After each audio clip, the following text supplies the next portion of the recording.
first of probably many movie reviews to come, and my debut movie will be Source Code.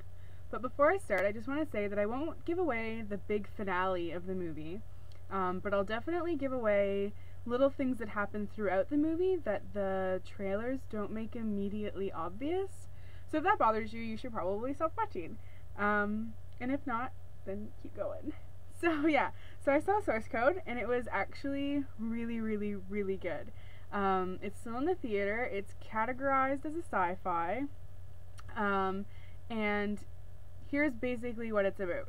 So there's a soldier, and he's used to get put into this body of a dead guy who is on a train, and the soldier has to figure out who bombed the train so that the scientist and this other soldier can prevent future attacks from happening. So Jake Gyllenhaal is the soldier that gets put on the train, and he basically meets this girl while he's there, and he thinks that she's real swell, and so he decides that he would like to try and save her. And basically that's the movie. I'm going to say what I didn't like about it first. Usually the things I don't like about a movie are a lot easier for me to come up with than the things I did like about a movie, but for this one I had to really, really think about it because there wasn't a lot that was really bad. But I was able to come up with 3 things I didn't like. So the first one is that it was kind of predictable. The first half an hour or so is really, really heavy with foreshadowing. They make these comments that make it really obvious that A, Jake Gyllenhaal is dead, B, he's in the same room as them, but he just thinks he's somewhere else, and C, he's being used in this like revolutionary computer program called the Source Code. So they make it seem like a really big deal an hour later when they reveal all of this information, but really it was kind of evident. But knowing that doesn't ruin it. Yeah, and the second thing I didn't like is that there are soldiers and there's scientists in the movie, and they both have really stereotypical roles that they play. The scientist, when he's talking into the camera to speak to Jake Gyllenhaal, he can hardly even look the camera in the face, if that makes any sense. But he has a hard time keeping eye contact, and he comes off as being kind of socially awkward and definitely being cold, and just seeing Jake Gyllenhaal as being like a science project, essentially, with no emotions whatsoever. So he's very black and white about the whole situation.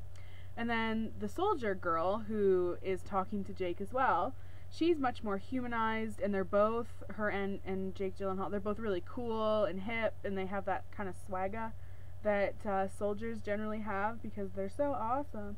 So that's just kind of irritating. Oh, and there's also this other little scientist guy, and he, after they successfully use the source code for the first time, he goes, we're gonna go out and party, and he does this really like cute geeky thing, and it's really adorable because cute and geeky is absolutely adorable. Yeah, but they have these stereotypical roles, and I wasn't a fan. And the other thing that's kind of tied into that I don't get, and I'm not sure if it's because I'm Canadian or if I just don't understand soldiers or something, but there's this soldier solidarity thing, okay? So Jake Gyllenhaal, at one point, he looks into the camera at the girl, and he goes, soldier to soldier, am I dead?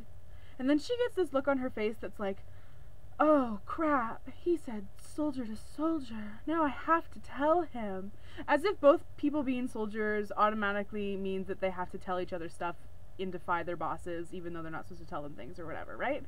I just don't get it. Maybe there's more to it and I am just unaware of it, but I don't know.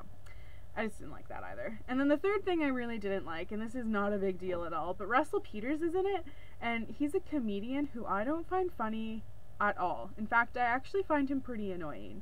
And so in front of me there was this line of like 14-year-old boys, and they just thought Russell Peters was so fantastic that every single time he said anything, they would burst out laughing so hysterically, and I'm just like, that wasn't even remotely funny. I don't even think it was meant to be funny, but they thought it was hilarious just because it was Russell Peters. So that bothered me. But other than that, it was really good. The story was super unique. Some people online are comparing it to Groundhog Day, which I don't think is really fair because I think it's more unique and more original than Groundhog Day, and he has a completely, different mission, whereas Groundhog Day, it's just not the same. He gets put back into this situation to try and figure something out, and he's living it over and over again, aware that he's living it over and over again, and it just makes for this really interesting story. Also, the other thing I really liked about the movie is that they didn't try too hard when they were trying to explain the science behind the source code, which is really good, because sometimes movies try a little bit too hard to make up science to seem like they like discovered something that we don't know yet, and then really you're just like, okay, yeah, that doesn't make any sense. It's like with Jurassic Park when they explain how they cloned the dinosaurs. You're like, okay, that's really cute, but... So in the source code, they didn't do that, which is really nice. They mentioned quantum mechanics and they mentioned parallel universes, but they didn't try and explain what it was or how they utilized that information with with other information to make the source code. And so I think that makes it much easier to just kind of go along with the story when you're not thinking about the way that they explained how they did this is completely silly. So that was really, really good as well. Yeah, so overall, based on, acting, directing, soundtrack, movie, everything, I thought it was great, and I'm going to give it a whopping 5 out of 5 dragon heads. And listen, I'm not usually an easy rater. I'm actually really kind of hard on movies, and so I hope that statement gives you some kind of idea of how much I actually really, really, really enjoyed this movie. And I think you will too, so you should go and see it.